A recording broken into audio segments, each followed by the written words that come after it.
Good evening friend, সবাই তোমরা কেমন আছো? আশা করি তোমরা সবাই ভালো আছো। আমি তো রান্নাঘরে এসেছি, রাত্রের জন্য একটু আলু ফ্রাই করছি, তারপর রুটি বানালাম, ভাতও করে নিয়েছি।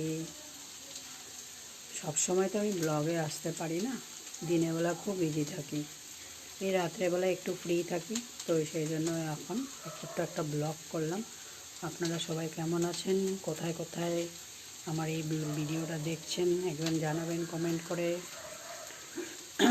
অন্যদের মতো তো এত ভালো করে ভিডিও করতে পারি না, এই ছোটো ছোটো ভিডিও একটুখানি করে ছেড়ে দিই। আমাদের আসামে খুব ঠান্ডা এখনও, গরম যে কবে আসবে তা ঠিকানা নেই। আর গরমটা আসলে খুব ভালোও লাগে না, আমাদের তো ঠান্ডাটা খুব ভালো লাগে। ঠিক আছে, আপনারা সবাই ভালো থাকবেন।